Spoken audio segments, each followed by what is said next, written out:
The story begins in the Square of Inner Light, where a very young girl held a strange bouquet while chains bound her arms and legs. Meanwhile, Andreas, known as the Great, prepared to sacrifice the Black Dragon number 6. But the Masonite believed that the black stone needed to be placed over the heart of that dragon, because even though it had foolishly aided in the attempt to steal the main dragon from the public mountain, it still would not be able to generate waves of wind strong enough. Then the Black Dragon appeared, flying straight toward the girl and seizing her with its claws. At that moment, the Masonite ordered an immediate attack. Several archers were ready and fired arrows at the dragon. The Masonite himself used one of his skills, managing to strike the dragon, which fell along with the girl into a cave. Something strange began to happen. The dragon started uttering nonsense words, confused with itself. It heard a voice that was not its own, and stared fearfully at its claws, trying to move like a newborn foal, but stumbled and collapsed like a ripe fruit. When it saw its reflection in the water, it finally understood its new form. It had been reincarnated, and now it was a dragon. While it pondered this, it heard the sound of the girl struggling to move, and realized that the situation was beyond his control, and he had no idea how to handle it. Suddenly, a system panel appeared before him called War Plunder System. But that was not the only one. Another appeared too, named Evil Villain System. He didn't understand what was happening, but began to believe he was some kind of legendary chosen one. The system explained that he was part of the super revolutionary self-modifiable war plundering system of dragons. The dragon even tried to speak to the system, but was told he only needed to feel with his heart. Special abilities could be activated by receiving the favor of a special female NPC. Soon after, he received other instructions saying that he could click on enemy points to kill and absorb half the power of justice or eliminate players to advance within the system. In the midst of all this, he no longer knew if he was in a game or reality, but a notification made it clear. He had kidnapped a female NPC ranked SSS. Even so, the dragon got distracted, reading comics while the girl still hadn't woken up. When he realized what he was doing, he was startled to see the girl hugging his tail for warmth. He was impressed by her SSS rank and thought perhaps he really was the chosen one. Upon opening the character panel, he saw that the girl was 18 in elven age, hungry, cold, and suffering from a disease that left her with only 2 days of life remaining. The system said he needed to win the girl's favor. Seeing her on the verge of death, the dragon grew sad, realizing there was no free lunch and things weren't going the way he thought. Trying to help, he searched the cave until he found a bear's hide to cover and warm her, which slightly increased her favorability. Thinking it would be easy to fix everything, he asked the system for another way to increase her affection, but it refused. So he begged like a kitten, asking for help, saying he was hungry and didn't even know how to walk properly. That was how he managed to convince the system to give him a temporary body recovery card lasting 30 minutes, with the side effect of an hour of weakness afterward. Once it ended, he would have to return to his residence. The dragon found this frustrating, as the system gave and then took away. Still, he used the card and went to look for food outside the cave. He tried to gather fruit, even though dragons didn't eat such things, but soon realized he needed meat. Exploring, he found a deer and pieces of flesh along the way, but in doing so, he accidentally trespassed into the territory of level 3 magic wolves. Though nervous, he knew he could easily defeat them. Using one of his strikes, he killed one, terrifying the others. After defeating them, he returned to the cave but accidentally woke the girl, who was terrified. She pretended to still be asleep, but the dragon believed her and cheerfully appeared with fruit for her. He only wanted to know how to feed her. The girl suddenly rose, stake in hand, trying to ward him off, but was surprised when he placed a fruit directly in her mouth, the stake shattering against the dragon's paw. Inside the cave, the white-eared girl looked at the dragon with suspicion, wondering if he intended to devour her. After all, she would be tasty prey and was defenseless. But the dragon was too foolish to do such a thing. Embarrassed for giving her the wrong impression, he tried to communicate, but all she could hear were frightening roars. The shock was so great she fainted instantly. The dragon panicked, not understanding what had happened, and consulted the system. The answer was direct. Fright and elevated body temperature had caused the fainting. The system then showed that because he had killed hostile Silver Moon wolves, he had earned 30 points and now had access to the system shop. Without delay, he looked for something to cure the girl's illness. The system offered a Chinese herbal medicine called huangqin, used to treat high fevers. It was a remedy from the original world of the young man reincarnated as a dragon. The medicine came in the form of a flower, but the dragon had no idea how to use it. Confused, he chewed the flower in his mouth like a bird feeding its chick and pushed the remedy into the girl's mouth. At that moment, the temporary recovery card expired. The effect ended, and he collapsed from weakness right there. Meanwhile, the girl had a nightmare of the black dragon attacking her. She woke up startled, tasting the bitter medicine in her mouth. Gradually, she realized he had cared for her, gathered fruit, and even tried to heal her. Her favorability rose significantly as she came to believe the dragon was gentle and protective. She tried to wake him, thinking he had died from the stake she had used earlier, and wished for him to recover quickly. Since favorability had had reached the required level, the system unlocked for him the skill called Devour, which restored the body rapidly, generated energy, but also greatly increased hunger. Soon, the dragon awoke with terrible hunger. He was so weak it felt as if he had smoked something strange, confused by his own state. Consulting the system, he saw he had obtained the ability, but the warning was clear. He needed to eat soon. Starving, he looked at the sleeping girl and was nearly tempted to truly devour her, but managed to restrain himself. As he writhed with hunger, he noticed her favorability had risen even more while he slept. He imagined she must see him as magnificent, powerful, and trustworthy, but then she began coughing blood, and he panicked, not understanding why she was worsening. It was then he decided to give her a name, choosing to call the elf Anna. The system informed him that by conquering the NPC, he had earned 2,000 points and could now perform bodily modifications. He then realized he was responsible for curing her, but prolonging her life with medicine wasn't a permanent solution. Opening the shop, he found many items and even saw a dress. The price was absurd, 10,000 points, leaving him furious, since the shop seemed to offer things for the girl rather than for him. Searching further, he found a cheaper dress and decided to buy it. The system automatically dressed Anna, leaving the dragon embarrassed, afraid of staring too much. He resumed searching for a cure, and upon opening the body modification tab, saw options like reinforced claws, iron scales, and even appearance changes. But he chose to focus only on useful modifications for medical treatment. That's when he found an item that allowed rudimentary understanding of certain states and conditions. He purchased it immediately. The system warned there could be discomfort, and indeed, there was. He rolled on the ground in terrible itching, but with it, he realized Anna had a sprained ankle and small abrasions, and was astonished she was still alive. But his peace ended abruptly. A group of black mercenaries was approaching the cave. Among them was a knight named Wells, and another, Selena, a fire mage who, though not very powerful, still posed a threat. The dragon knew this was no friendly visit. Using his accumulated points, he reinforced his claws, teeth, and scales, preparing for the battle that was about to begin. Without wasting time, the black dragon began to fly, leaving behind the cave and the still sleeping girl. The group of mercenaries was already in position and ready to face him, but he flew right past them, which caused great confusion, especially for Selena, who sensed something was wrong and decided to wait before acting. Wells thought she was a coward for this and claimed she was useless, reminding her that she had already failed to cast the binding spell in Anlia's square. If not for that mistake, they would already have captured the stupid dragon. Selena was furious at the way she was treated, but even so, they followed the dragon as he flew west. Selena found it strange that the dragon was leaving the depths of the forest and heading toward the outer border. She began to suspect he was trying to lure everyone away from his true treasure. She believed he had hidden something on the other side of the forest and was flying only to mislead them. Suddenly, the dragon began devouring soldiers along the way to regenerate, which enraged Wells. He launched an attack, but his sword didn't even leave a scratch on the dragon. Its resistance was so absurd that the dragon thought it was nothing more than a flea scratching his back. Without the slightest effort, he killed Wells in a single strike, shocking the other knights as they witnessed their leader's death. Their courage crumbled instantly, but since the dragon didn't want to waste the chance to earn system points, he used his tail to knock them all down with precision. Even so, one managed to escape, but he still accumulated 150 points from that battle. Then he remembered Selena, who hadn't joined the attackers. The scene shifted to her inside the cave, healing the elf girl the dragon called Anna. When she realized the dragon had returned, she tried to drive him back, preparing a spell to capture him, but her mana was already low and her body exhausted. Even so, she managed to cast the magic and trap the dragon, who in that state looked more like a helpless lizard, completely confused by what was happening. Selena laughed at the sight while he struggled to break free. Using his claws, he shattered the magical prison and held her tightly, showing how tired he was of her. He roared at Selena, demanding answers in the dragon language, growing irritated when she didn't understand. Realizing he needed to modify his vocal cords, he consulted the system, which said it was possible for 300 points. The problem was, he only had 280, and the system seemed to enjoy his misery, offering a loan with 50% interest, making things even more unfair. With no choice, he accepted, ending up in debt with the system for 330 points. As soon as he was able to speak, he asked who had sent Selena and what her true purpose was. She was shocked to hear his voice, but he gave her no time to react, pressing for answers. She explained that they were part of a mercenary group hired by King Anlius. Their mission was to hunt the black dragon to feed Prince Anlius, who suffered from a fertility problem. Only by eating the dragon's heart and cucumber could the prince be completely cured. The dragon was outraged at this revelation, for not only did they want his heart, they also wanted his stock, which was simply outrageous. His anger grew to the point that he began squeezing Selena in his claws while she begged for her life. The scene then shifted to the palace, where King Anlius sneezed and received reports that the dragon had still not been found. He accused his knights of incompetence, while Master Mason explained that the dragon had reincarnated and inherited the original's powers. In only only a month, he had crossed the Gen Mountains, and his strength was growing rapidly. The problem was that tracking the monster consumed both energy and magical resources, so Mason demanded greater payment. The king was furious at the wizard's greed, saying he had already paid 3,000 golden lions and even granted him knighthood. Still, he agreed to give another 500 lions, adding that if that wasn't enough, he didn't know what else to do. The scene returned to the protagonist's cave, where the dragon had tied Selena with a root and was rummaging through her belongings. He found several healing potions and asked if any could cure him, but Selena bluntly said none of them worked on dragons. The black dragon carefully released her with his claws and revealed that what he wanted was for her to heal the other girl. Selena was shocked to realize the dragon didn't know she was a princess, but he made it clear he did know. Even so, she couldn't understand why he wanted so badly to save that girl. The dragon simply said they were good friends, leaving Selena even more confused. Since her favorability with him had increased, he was able to view her attributes and discovered her full name was Selena Ludi, ranked SSS. That surprised him, especially because her favorability was still negative at -30. Seeing this, the dragon accidentally said it out loud, and Selena heard him. To cover it up, he changed the subject and asked about Anna's condition. She had suffered too much damage, and a simple recovery potion wasn't enough. Selena needed a clean, organized place with medicine, food, and a skilled priest to help with healing. This made it clear that dealing with women was far more complicated than he had imagined. The foolish dragon had gotten himself into this situation and was now upset that he had to find a priest, all because Selena wasn't a professional healing mage. Anna then woke up and asked them to stop arguing. She showed gratitude to the black dragon and said she was feeling better. The system notified him that Anna's emotions were unstable and required direct comfort from him. Without thinking, the dragon put Anna in his mouth. Selena panicked, thinking he was about to eat her, but in fact he was only removing the chains from her body. After that, he carried both girls in his arms, knowing the place was no longer safe and they needed to find shelter quickly. The scene then shifted to a moment when they were eating meat in a new location. There were some humanoid creatures there known as kobolds. They approached the dragon, and one of them was touched by him on the head with his claw.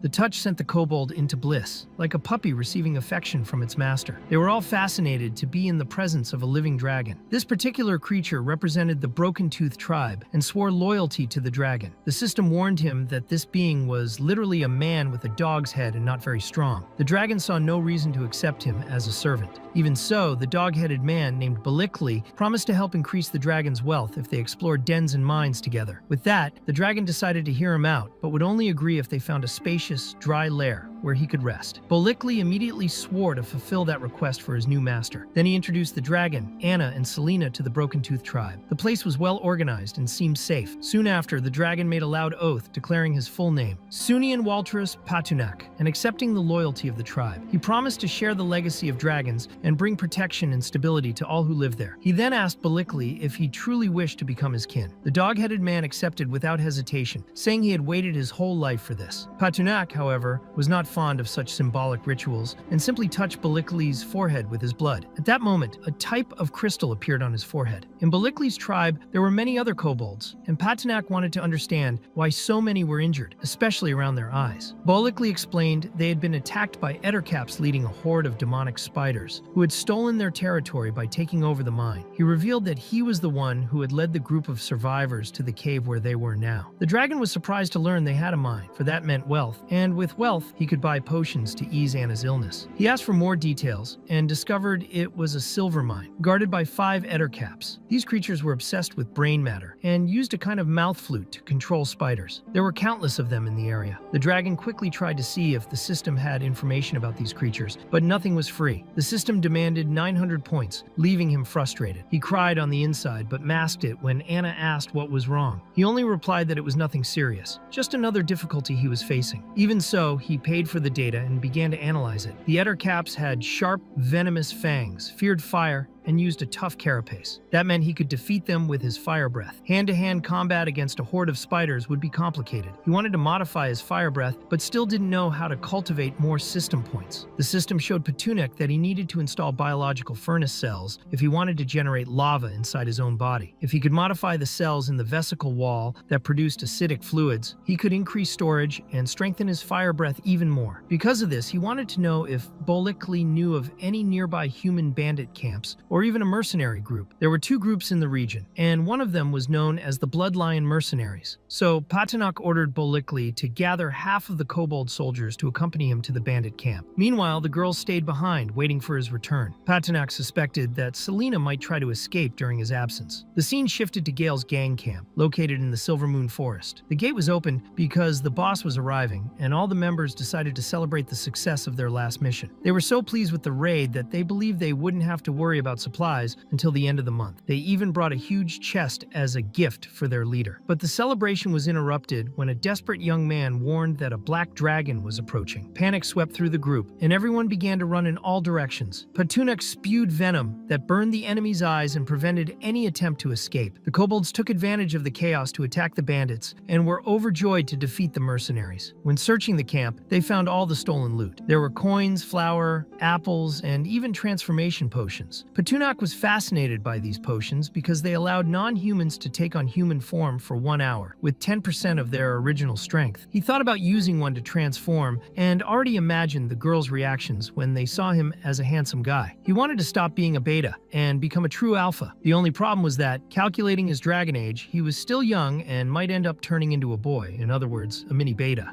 Even with the risk, he decided to test the potion. After all, he would return to normal after an hour. To his surprise, he turned into an egg. The egg cracked, and a little brat with horns was born. He got horned even before being born. Bolikli was completely shocked to see Patinak's new appearance. He couldn't understand how that was possible. Patinak was exactly as he had come into the world. He thought the system would automatically provide clothes, but that didn't happen. The system justified it by saying the transformation was so fast that it didn't have time to load the outfit. Once the clothing issue was solved, he finally appeared dressed. In fact, he looked far too handsome. No one would say he was the same dumb dragon as always. He even worried about the differences between humans and dragons, but believed he could adapt. In his past life, he had been an attractive man but still acted like a complete fool. He then asked if Bolikli had already organized everything. The poor fellow was carrying boxes and arranging baggage, and soon everyone was ready to return to the dragon's lair. Patinak learned to switch between human and dragon form while the potion remained active. The scene shifted to Selena and Anna, who were still in the lair. Selena thought that was the perfect moment to escape. However, Anna noticed she was planning to leave. The mage tried to disguise it by saying she was going out for a walk and pretended she had no plans to flee. In truth, she knew the mercenary group had been destroyed and that she really had nowhere to run. Anna had found kobold eggs and was playing with the hatchlings that had just been born. Selena grew curious when she saw this and asked if Anna wasn't afraid the dragon might do something to her. But Anna knew Patinak had always been kind. Selena found it all very strange because, in the end, Patinak was still a dragon, a creature known for chaos and destruction. To her, Anna seemed to be suffering from Stockholm Syndrome, like those girls who fall in love with bandits. At that moment,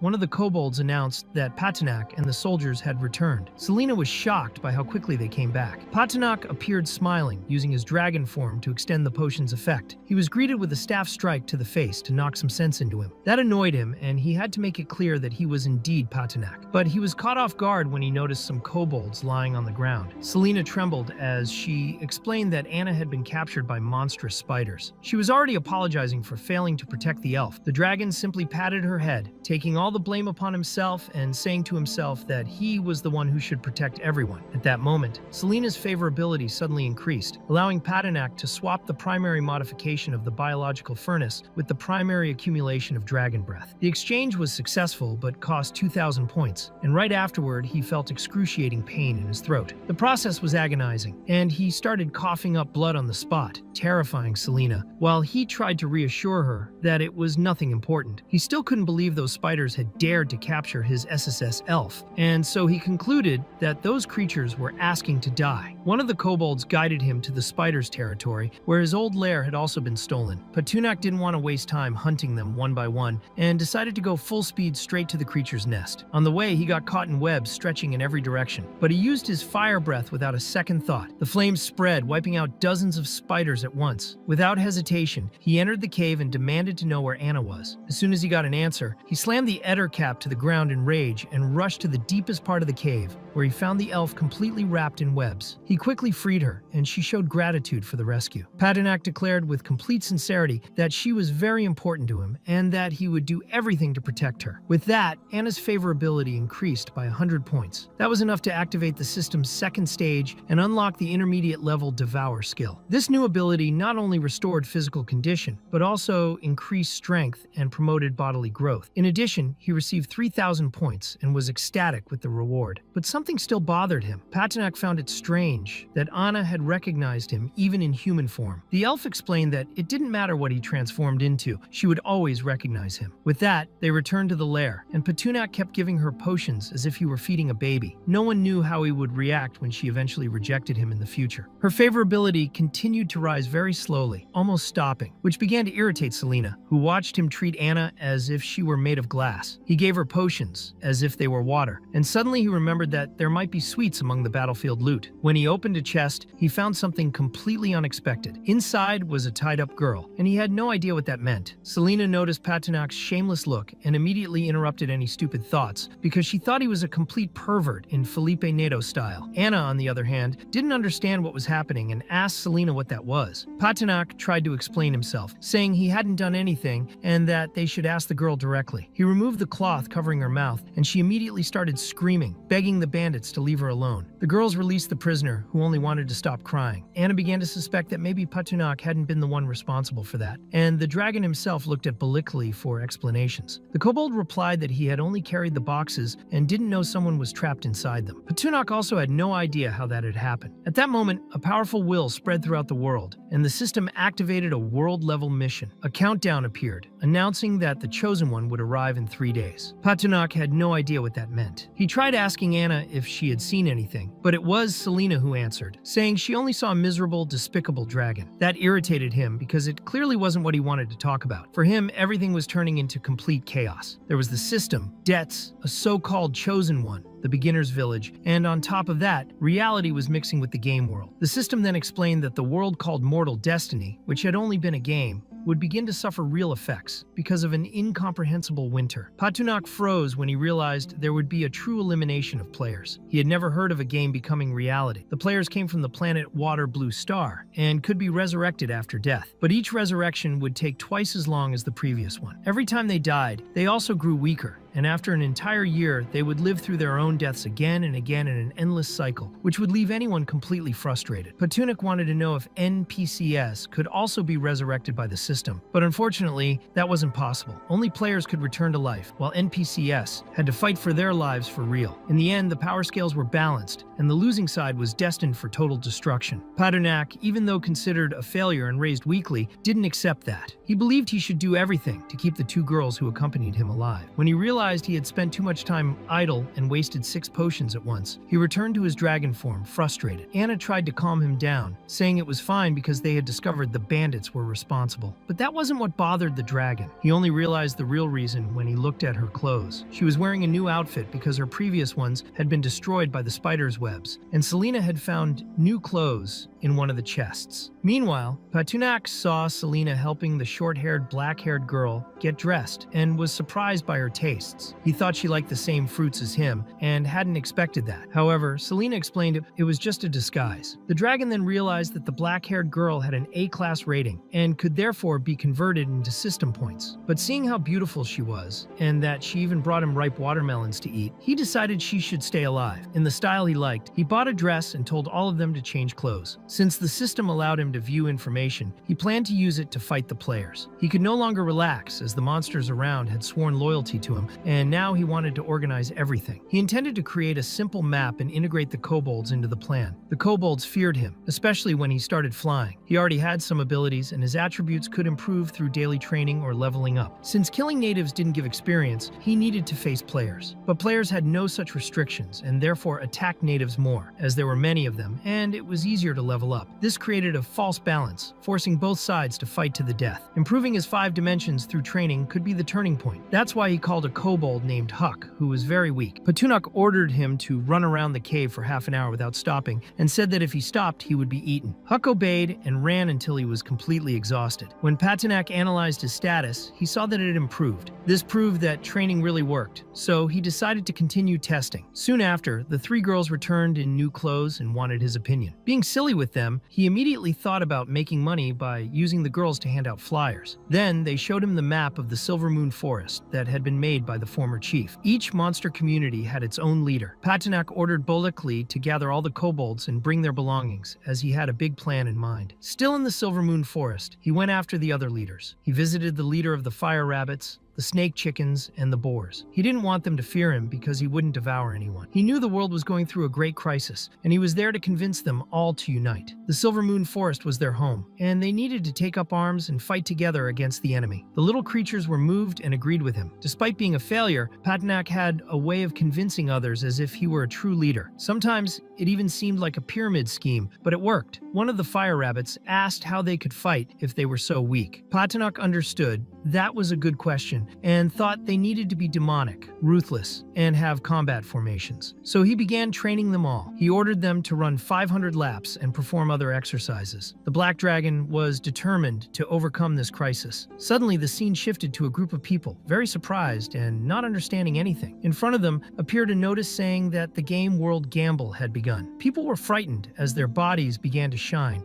revealing that they were now players. They received the system rules. The first rule was that they couldn't leave the game until they died. Upon death, they would go to the World Plaza and wait for resurrection. In addition, they received explanations on how the world worked. The second rule stated that treasure chests would appear randomly, and inside were invasion points, equipment, and other valuable items that could be traded. It was also said that the first resurrection would take 5 seconds, and each subsequent death would double the time. Everyone had to value their lives. The scene then returned to the Silver Moon Forest. A kobold appeared with a report for Patunok. He said that the gnolls and the Blackwater serpents had united and were being trained. But before the dragon could react, the system started flashing multiple red alerts. The beginner's village was in danger, and world rules were being created. The system informed that players would descend into designated areas and that beginner villages would have automatic protection for only 1 week. During the protection period, anyone outside the village area would be teleported away. Beginner village number 1, called Sakura, appeared in the Morrigan Plains near the Silver Moon Forest. A mysterious chest appeared near Patunok. He didn't like being a treasure guardian, but opened it anyway and was surprised to find it empty. He understood it was a way of distributing rewards that could only be obtained if a player opened the chest. This made the dragon irritated. He had transmigrated into that world, but not as a human player, and now he had to protect a useless chest. So he ordered his subordinates to search for other chests in the forest and bring them all to him. Bolikli was put in charge of finding bombs, poisonous traps, and other contraptions made by the kobolds. Patunok wanted to know if there was a world map. The system informed him that the map had been updated with the arrival of the players, and that unlocking it cost 10 points. After unlocking the map, he saw he was located at the beginner's village fortress. He knew that war was completely unbalanced. Even if players were weak at the start, they had the advantage of numbers and 7 days of protection to develop. But Patunok had experience with games and knew that newbie players were always very curious. That curiosity could be fatal. At that moment, Bolikli returned and reported that all the chests had been found. Patunok ordered them to place poison traps and explosives inside each one. Each chest should contain a different surprise. Then they hid them all in nearby bushes, but without making it obvious. The dragon explained that if visitors appeared, they should be greeted in a friendly manner, as if they were welcoming hosts. The story shifted to the Morrigan Plains, where a boy named Daniel Igeson was using telekinesis to gather resources. He had already seen some functions like world map, forum, team formation, sensory adjustments, and mission system, but found no option to leave the game. Everything felt far too real. He finally realized another world had been turned into a game. Meanwhile, in the dragon's lair, Selena was practicing magic. The black-haired girl, who still hadn't given her name, watched silently. She thought it was all her fault for having run away with Blaze. In the end, he sold her to bandits to save his own life and was called a hero by pathetic people. Just remembering that made her furious. Patunok saw her sulking and thought that the girls in that world were way too scary. He didn't want Anna to become one of those women, so he gave her medicine to help improve her health. Suddenly, a kobold appeared to report that